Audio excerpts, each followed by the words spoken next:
เล่นคนเดียวก็เป็นเอ้ยอีแม่เมื่อยเล่นนำละอีก็เล่นผู้เดียวบัดนี้นะอีพ่อบ่ค่อยเล่นนำหรอกอีพ่อมีแต่อีแม่นี่เล่นนำนะโอ้ยเกสเกสปัตุยา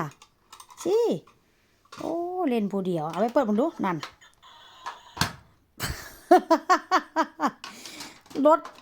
ถแบบใดบุพี่น้องเลยเวลาเปิดมันนี่ก็แล้วเวลาอยากปิดมันเคาะแล้วมันก็เสาใช่ไหมรถนี่ก็อุณาเปิดบังดูลูกเปิดบังดูปิดมันเนี่ยปิด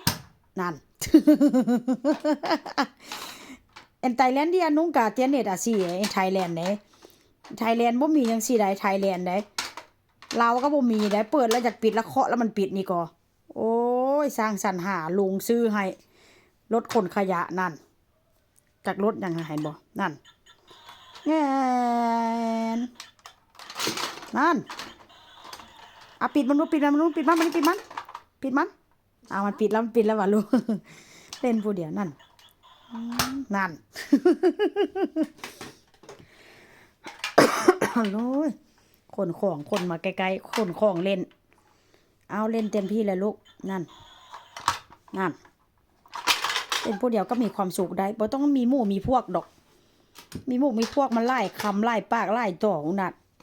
เอาแม่เป็นหมู่แล้วก็แล้วเล่นผู้เดียวลูกสบายใจเอาเท่าที่คุณสบายใจของเล่นนี่นะของเล่นที่อยู่ตรงนี้นะพี่น้องบ่ได้ซื้อจากย่างได้เลยนะมีแต่คนเอาให้อันนั้นก็คือการตุ๊กตาฮะนะญาติพี่น้องเอาให้เนี่ยลูกคนก็มีลูกสาวนะเพิ่นเอาให้เต็มลูกสาวเอาไปได้ละได้ลูกสาวเอาไปนี่ประมาณเป็น10กว่าตัวลูกสาวเอาไปนำมันก็อยู่กะตามันเสื้อผ้าเด้อค่ะมันก็ของเล่นนะอันนั้นก็ของเล่นอันนั้นก็ของเล่นในเกะนั่นอีกต่างหากได้ในลิ้นซักก็ของเล่นบ่ได้ซื้อได้แม่ซื้อให้มันก็มีแต่อันอยู่พุ่นพุ่นแม่ซื้อให้อันนั้นแหละ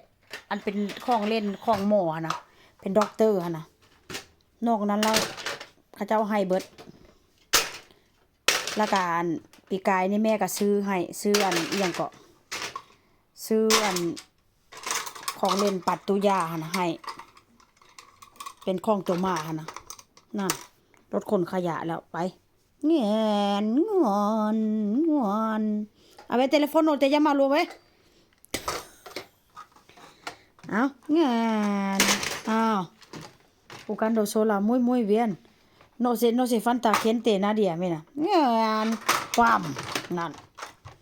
โอ้เป็นผู้เดียวก็แฮปปี้ได้เว้ย